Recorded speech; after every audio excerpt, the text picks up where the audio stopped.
Shri Venkateswara gold తాకట్టులో ఉన్న మీ బంగారాన్ని విడిపించి కొనబడును.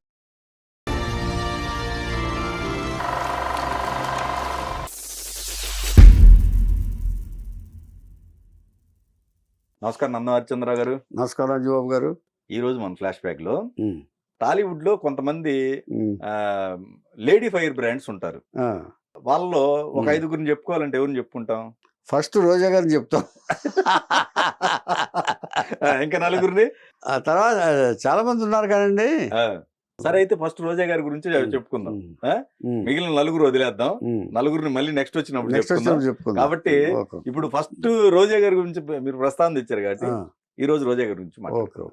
ఓకే, రోజా గారి గురించి చెప్పాలంటేనండి, ఆవిడలో హిడెన్ క్వాలిటీస్ ఎన్నో బయటకు వచ్చినాయి. తర్వాత ముందు చాలా అమాయకురాలైన అమ్మాయి 14-15 ఏళ్ళ వయసులో తిరుపతిలో చదువుకుంటుండగా అమాయకురాలు అమ్మాయి. బట్ సర్వకళా వల్లరి ఆవిడ అమ్మాయి పేరు. అంటే ఏ రంగంలో అడుగు పెడితే ఆ రంగాల్లో జయించి చూపించిన వనిత రోజా గారు. నిజం చెప్పాలంటే ఇప్పుడు గులాబీ పువ్వు ఉంది. గులాబీ పువ్వుకి అసలు పువ్వు అంటేనే ఆ రేకులు తీసుకుంటే మెత్తగా సుతిమెత్తగా సువాసనతో మనల్ని అలరిస్తాయి కదండి. కానీ ఆ పువ్వుని ఆడదాంతో పోలిస్తే ఈ సాఫ్ట్గా ఉండే వాళ్ళేమో మామూలు పువ్వులు అంటారు. గులాబీ పువ్వుకి ముళ్ళు కూడా ఉంటుంది. అంటే ఆడపిల్లతో మర్యాదగా ఉంటే ఓకే, ఏదన్నా తేడాగా బిహేవ్ చేశావో ముళ్ళులా గుచ్చేస్తానని చెప్పటమే గులాబీ పువ్వు లక్ష్యం.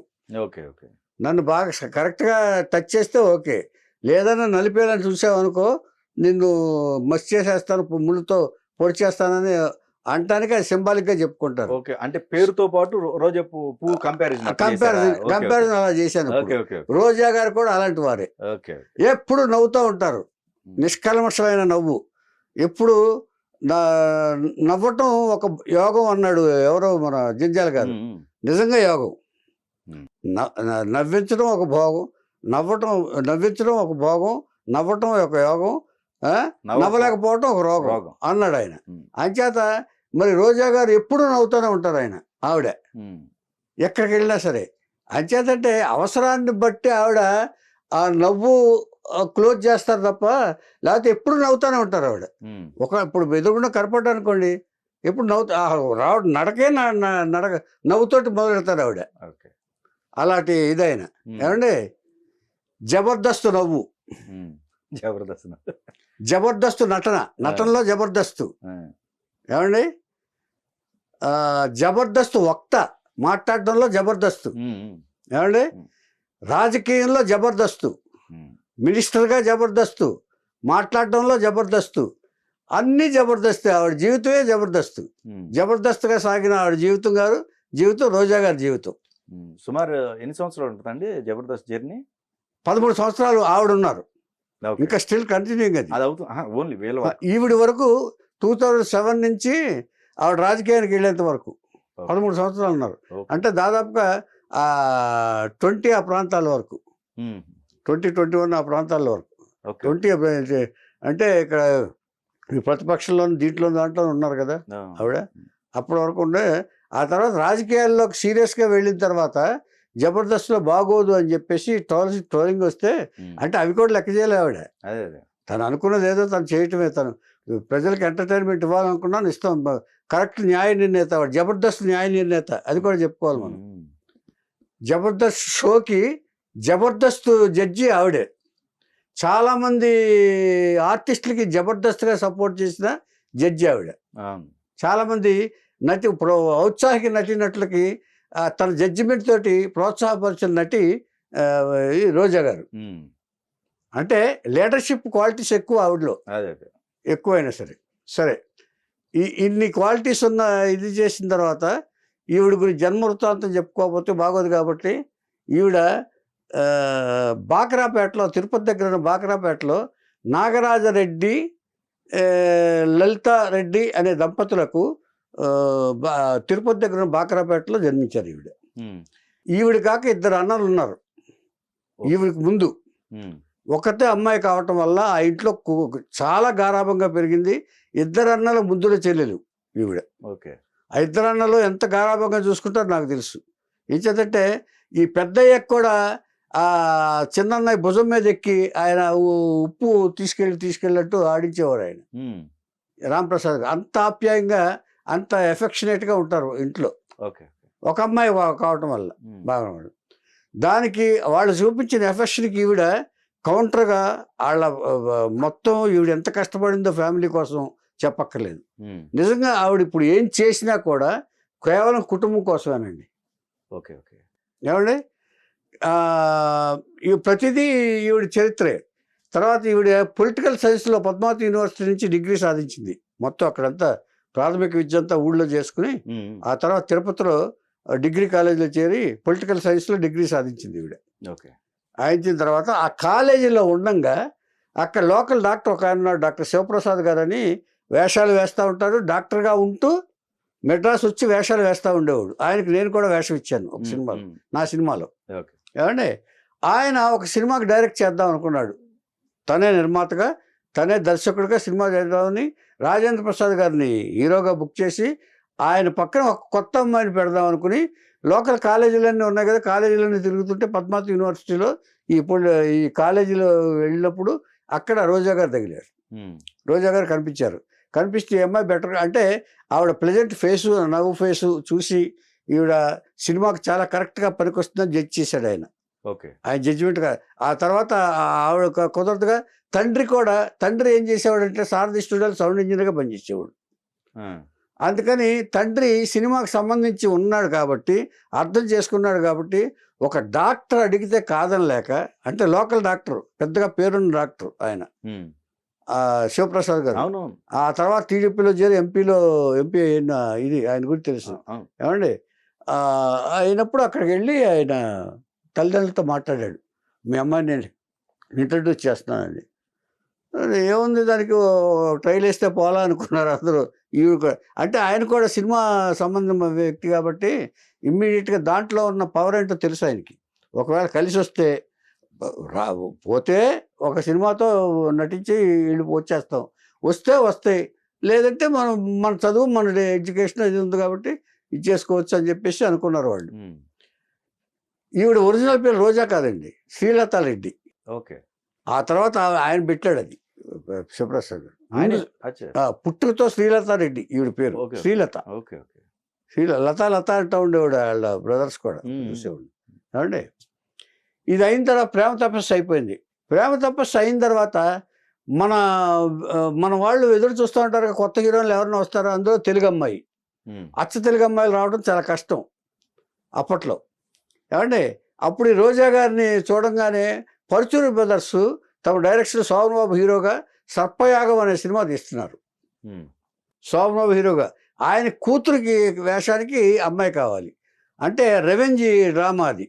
ఆ కూతుర్ని ఏదో చేస్తే ఈయన రివెంజ్ తీర్చుకుంటాడు ఆయన. ఆ సినిమా సర్పయాగానికి కలిపితే రోజా గారిని తీసుకొచ్చి ఇచ్చేశారు. రోజా గారి తీసుకురావడానికి కారణం శివప్రసాద్ గారు కూడా. ఇచ్చేదంటే తను ఇంట్రడ్యూస్ చేసిన దీన్ని పరుచూరి బ్రదర్స్కి ఆయనకి వాళ్ళ ప్రోత్సాహంతోనే వేషాలు వేశాడు ఇక్కడ ఆయన. ఎవరు? డాక్టర్ శివప్రసాద్ గారు. శివప్రసాద్ గారిని ఎంకరేజ్ చేసింది పరుచూరి బ్రదర్స్. సో ఆ కాంటాక్ట్స్లో రోజా వాళ్ళకి పరుచూరి బ్రదర్స్కి పరిచయం అయ్యి ఆ సర్పయాగంలో శోభన్ బాబు గారితో ఫస్ట్ నటించారు. సినిమా మంచి హిట్, చాలా మంచి హిట్. ఏమండి ఈ తర్వాత ఇక తమిళనాడులో ఉన్నారు కదా వీళ్ళు ఎక్కువ ఈ సినిమాలు ఎక్కడైతే ఏమైతే వస్తాయో. ఆ తర్వాత శరత్ కుమార్ హీరోగా సూర్యన్ అనే పిక్చర్ వచ్చింది. సూర్యన్ అనే పిక్చర్లో మంచి క్యారెక్టర్ ఇచ్చారు. దీంట్లో సూర్యన్ అనే పిక్చర్లో మంచి క్యారెక్టర్. ఏమండి అక్కడ అలా తమిళ్లో వచ్చింది. ఇప్పుడు ఒక ఈ తెలుగులో ప్రేమ తపస్య సర్పయాగం అయిపోయిన తర్వాత తమిళ పిక్చర్లు ఎక్కువ వచ్చినాయి. తెలుగు కన్నా తమిళ పిక్చర్ ఎక్కువ వచ్చిన తర్వాత అప్పుడు అంటే కొంతకాలం తమిళ్లోనే అంటే వాళ్ళ బ్రాటప్ అంటే అక్కడే కదా, మెడ్రాసే కదా. మెడ్రాస్ అనేటప్పటికి జనరల్గా తెలుగు వాళ్ళే ఎక్కువ తమిళ పిక్చర్స్లో హీరోయిన్స్గా పనిచేస్తూ ఉంటారు. ఎక్కడి నుంచి మన రైట్ ఫ్రమ్ దేవిక గారి దగ్గర నుంచి సావిత్రి గారి దగ్గర నుంచి ఎంతమంది అయినా సరే తెలుగు వాళ్ళే ఎక్కువగా మన తెలుగు నటినట్లు. యశ్వరంగారావు గారు కూడా తమిళ్లో బాగా ఇదే అంచేత అలాగా తమిళ పిక్చర్స్ ఎక్కువ చేస్తున్నారు. చేస్తుండగా ఈ తర్వాత ఇప్పుడు టర్నింగ్ పాయింట్ ఏంటంటే ఒక సెల్వమణి గారని ఒక కొత్త డైరెక్టర్ వచ్చాడు అక్కడ. సెల్వమణి గారి గురించి చెప్పుకుందాం ముందు. ఏమండి, సెల్వమణి గారి గురించి చెప్పింది ఇక రోజా గారికి సెల్వమణి గారికి కనెక్షన్ ఏంటో తెలిసినా కూడా అవి ఎలా వచ్చింది ఏమిటనేది, ఒక దేవుడు ఎలా కలుపుతాడు అనే దానికి నిదర్శనంగా సెల్వమణి గారు రోజా గారి కథ చెప్పి తీరాలి. అంటే ఇక్కడే సెల్వమణి గారు మంచి సినిమా తీశాడు ఈవిడితో, రోజా గారితో. హీరోయిన్ గా ఇంతవరకు చేయలే, మీరు నోట్ ఇట్ డౌన్. ఇప్పుడు సత్య కుమార్ గారితో చేసిన హీరోయిన్ గా ఒక సినిమా, తమిళ సినిమా చేశారు. ఓకే, కానీ మంచి సినిమా అంటూ ఒక రావాలంటే ఒకటి ముందు అక్కడ చేసింది ఆవిడ, అంటే బుక్ అయింది ఈవిడ ఇక్కడ దీనికి. ఏమంటే ఆ సూర్యుని తర్వాత రిలీజ్ అయింది. నేను సత్య కుమార్తో ముందు చెప్పాను కానీ ఈ తర్వాత రిలీజ్ అయింది. ఇప్పుడు సెల్వమణి గారు ఆర్టిస్టులను చూస్తూ ఆయన మణివಣ್ಣన్ దగ్గర అసిస్టెంట్ గా పనిచేసేవాడు. ఆయన మణివಣ್ಣన్ అనే ఆర్టిస్ట్ కూడా, ఆయన comedy artist, director come artist. ఆయన మణివಣ್ಣన్ దగ్గర అసిస్టెంట్ గా చేస్తూ ఈయనకి చిన్నప్పటి నుంచి కథలు రాయటం అలవాటు. ఈయన 1965లో చెంగల్పట్టులో దగ్గర పుట్టాడు ఈయన. ఎవరో ఈ సెల్వమణి గారు. ఏమంటే 1965లో. ఏమండి, పుట్టిన తర్వాత ఈ క్రియేటివ్ ఫీల్డ్ మీద ఉన్న ఇంట్రెస్ట్ తోటి మెడ్రాస్ వచ్చి మణివన్న దగ్గర అసిస్టెంట్గా చేసి కథలు రాసుకున్నాడు. కథలు రాసుకుని ఈ షూటింగ్ జరిగేటప్పుడు విజయకాంత్ గారి తగిలితేనే ఒకసారి, సార్ నా దగ్గర ఒక కథ ఉంది వింటారా అని అడిగాడు. అప్పుడు విజయకాంత్ గారు ఏమో ఎవరి దగ్గర ఏముంటుందో అని అప్పట్లో వినేవారు. అసిస్టెంట్ డైరెక్టర్ కూడా మర్యాద ఇచ్చేవాడు. మనకంటే కూడా తెలుగులో ఎక్కువ మర్యాద ఇస్తారు. అంటే ప్రతి వార్డులోనూ ఒక టాలెంట్ ఉందని నమ్మే వాళ్ళు తమిళ వాళ్ళు ఎక్కువ, మన వాళ్ళ కంటే. మన వాళ్ళు నమ్మరు ఎక్కువ. ఏమండి, మన వాళ్ళకి ఆర్భాటం కావాలి. వాళ్ళకి ఎవడైనా సరే ఇచ్చేసినా బాగా చెప్తారని నమ్మకం ఉండేది. అప్పుడు ఆయన తీసేయలే విజయకాంత్ గారు. విజయకాంత్ గారు అప్పుడు సూపర్ స్టార్ హీరో ఆయన. అప్పుడు దాదాపు నా 90-95 సినిమాలు చేశాడు ఆయన. చేసేసిన తర్వాత అప్పుడు నాకు ఖాళీ లేదు కానీ రౌతర్ దగ్గరికి, నా ఫ్రెండ్ రౌతర్ ఉన్నాడు, ఆయనకి చెప్పు, నిర్మాత ఆయన. అంటే రౌతర్ కంపెనీలో ఈ విజయకాంత్ కూడా పార్ట్నరు లెక్క ప్రకారం చెప్పాలంటే. పాండి బజార్లో ఒక ఇల్లు ఉంది, రౌతర్ ఇల్లు. అది విజయకాంత్కి ఆఫీస్గా ఇచ్చేసాడు ఆయన. ఎప్పుడు రోహిణి లాడ్జ్ అని ఉండేది అక్కడ, దాని పక్కన ఒక ఇల్లు. పాండి బజార్లో మెయిన్ సెంటర్లో ఉండేవాడు విజయకాంత్ ఆఫీస్. అందరూ వెళ్ళి చూసేవాళ్ళు. మేము పొద్దున్న అక్కడే కాఫీలు తీకి పాండి బజార్ వెళ్ళేవాడు విజయకాంత్ కనపడేవాడు. ఇది అయిన తర్వాత రౌతర్కి చెప్పాడు, ఏం కథ ఇది, ఈ కథకు ఒక విశేషం ఉంది. అంటే ఒక డైరెక్టరు ఎలాంటి కథలు చెప్తాడనే దానికి ఉదాహరణ ఫస్ట్ పిక్చర్ కథే. ఎప్పుడైనా ఒక డైరెక్టర్ని అంచనా వేయాలంటే, ఎప్పుడైనా ఎవరైనా సరే తను ఏం ఆలోచిస్తాడు, ఏ కథలు చెప్తాడు అనే దాని మీదే ఆ డైరెక్టర్ యొక్క భవిష్యత్తు ఆధారపడి ఉంటుంది. ఏమండి, పునాది. ఫస్ట్ కథ ఏది రాసుకున్నాడు ఈయన? మెడ్రాస్లో ఒక క్రైమ్ జరిగింది. ఒక సైకిల్ రిక్షా అతను ఆటో నడుపుతూ వచ్చి ఆటోలో అమ్మాయిలు వెళ్తుంటే వాళ్ళని కిడ్నాప్ చేసేసి వాళ్ళని ఇచ్చేసేసి చంపేసి పాతిపెట్టేసేవాడు, సజీవనం చంపేసి పాతిపెట్టేవాడు. ఇది చాలా కాలం జరుగుతుంది. అంటే దాంట్లో వ్యభిచారం, అత్యాచారం రెండు. వ్యభిచారంతో డబ్బులు సంపాదించడం. ఇక పెద్ద పెద్ద బిల్డింగ్లు కట్టాడు. ఆటో శంకర్ అంటారు అతను. అంటే ముందు రిక్షా, ముందు రిక్షాలో సైకిల్ రిక్షా తర్వాత స్టెప్ బై స్టెప్ ఇది వచ్చాడు. కానీ డబ్బు సంపాదించాలనే ఆశ అతనికి బాగా పెరిగింది. అప్పుడు ఎప్పుడు ఆలోచన వచ్చిందంటే, తను రిక్షాలో తీసుకెళ్లేటప్పుడు కానీ ఆటోలో వెళ్ళేటప్పుడు కానీ అమ్మాయిలు ఎవరైనా ఎక్కితే అయ్యేటప్పుడు వీళ్ళతో ఎందుకు నేను చేయకూడదు అనే క్రిమినల్ ఆలోచన వచ్చి అతనికి వచ్చింది. ఒక దరిద్రమైన ఆలోచన వచ్చి అప్పటి నుంచి ఏం చేశాడంటే కిడ్నాప్ చేయటం అమ్మల్ని. దానికి ఒక 2-3 అసిస్టెంట్ని పెట్టుకున్నాడు సహాయంగా. ఏమంటే కిడ్నాప్ చేయటం, వెళ్ళటం, ఎవరికి కావాలంటే వాళ్ళకి పంపించి సొమ్ము చేసుకున్న తర్వాత మళ్ళీ వాళ్ళు చెప్తారు అని చెప్పేసి చంపేయటం. ఇది చాలా కాలం జరిగింది. ఆ కథ ఆధారంగా రాసుకున్నాడు కథ ఈయన. ఎందుకు చెప్పానంటే, తర్వాత ఇది ఎప్పుడు బయటకు వచ్చిందంటే, ఈ ఆటో శంకర్ అసిస్టెంట్స్ 3 ఉన్నారు. ఆ అసిస్టెంట్స్ ముగ్గురు తన ఎదిరిస్తానని చెప్పి చంపేశాడు. చంపేస్తే ఆ ముగ్గురులో ఒక అతను భార్య తుట్టంతా కలిపింది అతనికి. వెళ్ళి నా భర్తను కనపట్టలేదని కోర్టులోను పోలీస్ స్టేషన్లోను గవర్నర్కి లెటర్ రాసింది. నా భర్తలు కనపట్టలేదు, అంచేత నా భర్తలను ఎలాగే వెతికి పెట్టాలి, ఆటో శంకరే పనిచేశారు వాళ్ళు అని చెప్పి మొత్తం బయట పెడితే ఆటో శంకర్ పట్టుకుని ఇచ్చేసారు శిక్ష. చచ్చిపోయాడు ఇప్పుడు.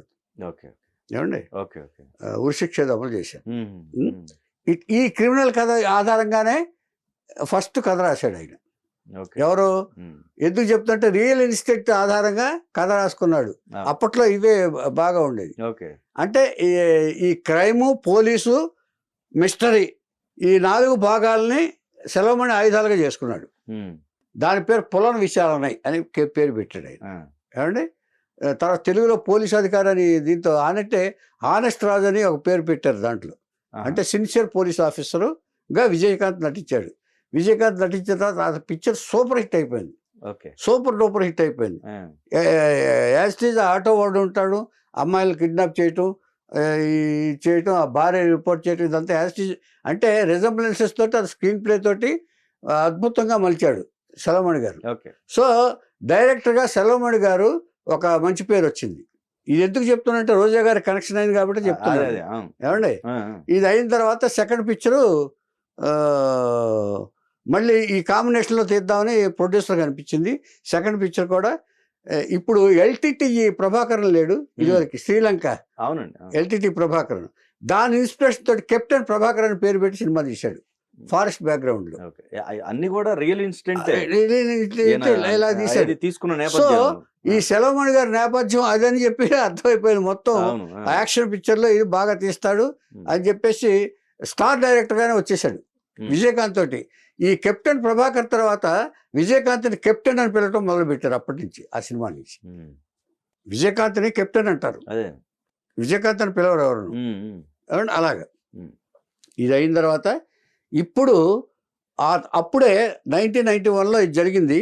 ఈ 1991 రాజీవ్ గాంధీ హత్య జరిగింది. రాజీవ్ గాంధీ హత్య జరిగితే రవి యాదవ్ అనే ఒక ప్రొడ్యూసర్ ఎక్కడి నుంచి వచ్చి నార్త్ నుంచి ఈ సెలవుమణి గారు ఇలాంటి పిక్చర్లు బాగా తీస్తున్నారు, పొలం విచారణ ఇవన్నీ క్రైము ఇవన్నీ తీస్తున్నారు, ఈ రాజీవ్ గాంధీ హత్యాదంతం ఆయన తీస్తే బాగుంటుందని చెప్పి ఆయనకు అప్పచెప్పాడు. 91 మే ఆయన చనిపోయింది ఎవరో రాజీవ్ గాంధీ హత్య అండి. అప్పుడు అప్పచెప్పాడు ఆయన. సార్ స్టార్ట్ చేసేసి అందులో అమ్మాయిల్ని అందరిని పెట్టి అందులో రోజా కూడా ఫస్ట్ ఎంట్రీ అక్కడ సెలవుమణి దగ్గర. ఇది టర్నింగ్ పాయింట్ చెప్తున్నాను నేను.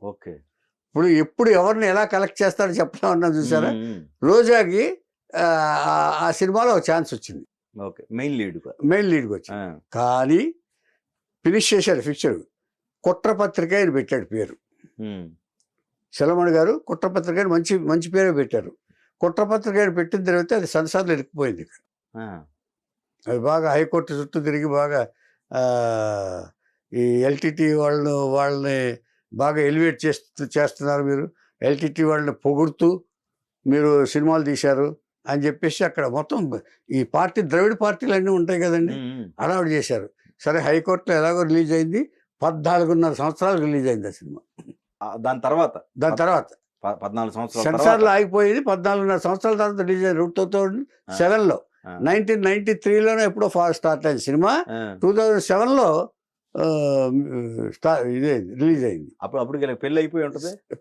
అది అవలేదా? దాని గురించి కాదు చెప్పేది. ఇప్పుడు ఈ సినిమా వరకు రోజా మామూలు హీరోయినే సెలవుమణి గారికి. ఇప్పుడు మొదలు పెట్టాడు. ఇప్పుడు ఈ సినిమా ఆగిపోయింది కదా, రాజీవ్ హత్యతో సెన్సార్లు ఆగిపోయింది కదా. సెన్సార్లు ఆగేది ఆ సినిమా కోసం కూర్చుంటే బ్రతుకుతూ లేదు.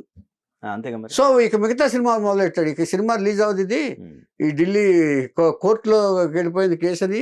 ఇప్పుడు అంటే నేను రిలీజ్ అయిందని చెప్పాను, బట్ ఇప్పుడు రిలీజ్ అవ్వాలి. ఇప్పుడు ఇంకా కెరీర్ స్టార్ట్ అయింది ఇది సెలవుమణి గారు. ఇప్పుడు సెలవుమణి గారు ఇప్పుడు చంపరతి అనే సినిమా స్టార్ట్ చేశాడు ఆయన. చామంతి తెలుగులో. ఎవరు హీరో? ప్రశాంత్ హీరోగా. ప్రశాంత్ హీరోగా చంపరతి రోజా అని హీరోయిన్గా పెట్టి సినిమా తీశాడు ఆయన.